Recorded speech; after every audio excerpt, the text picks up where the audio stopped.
Skyeye company started from a group of researchers from Ateneo de Manila. They initially wanted to gather weather data, and then they started to gather maps. Then we realized that it was way cheaper and easier to build our own drones.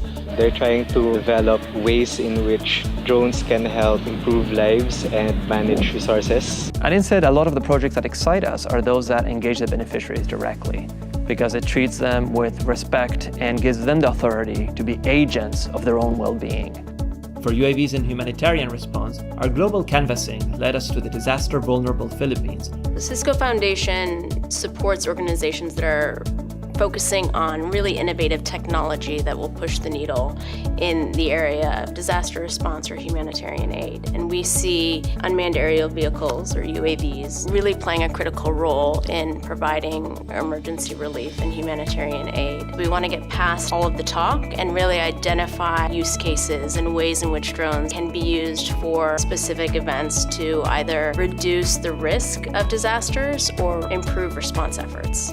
Skyeye uses UAVs to help on disaster response and humanitarian aid. However, we would like use UAVs more for preparedness, not just for response. Our advocacy for the lakes to bring it back to its natural state. It's a fisher folk community. So everybody lives off the lake. So kung wala yan, problema kami ng gobyerno. Naipakita ko sa kanila, hindi na nagiging maganda ang resulta kung pupunuin pa natin yan. Mang Pondo will train the other local villagers in order how to use the map, how to manage people, and improve the quality of the lake. Empowering them to self-manage using data and reality. Yeah. If people don't have titles, it's harder for them to borrow money and maybe start a business.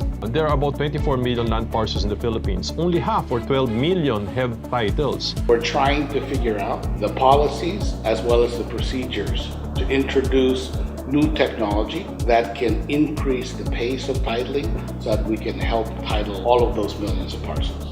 We're looking at the drone technology with GPS as a cost-effective and faster alternative. One of the things that actually confused us a lot was that people don't want to evacuate their land. And then we found out through several years of working is that the reason why they don't want to evacuate their land is because they don't have property rights. We were asked by the LMB here in Cebu, especially in Cordova, to do lot surveys for several properties. We divided it into 3 major groups.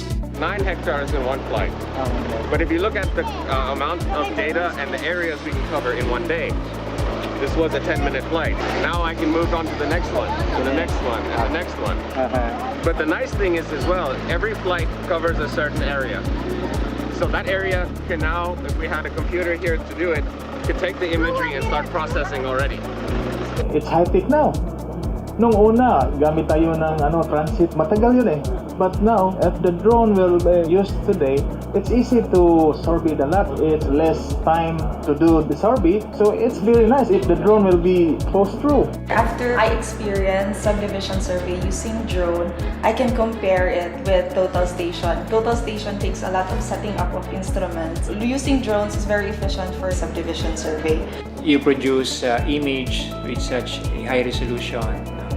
I think there's a lot of opportunity to use it in adjusting the old surveys, assessing the quality of old cadastral surveys, and also in moving towards putting additional information such as yung vertical component. Introduction of drone technology in our country is timely because make our work faster in terms of manpower and resources. We think this is a potential game changer that can help the Philippine government and Philippine citizens gain title to their land so that the land markets can function and land can be traded. So Skyeye uses UAVs to help communities, people, and organizations make better decisions.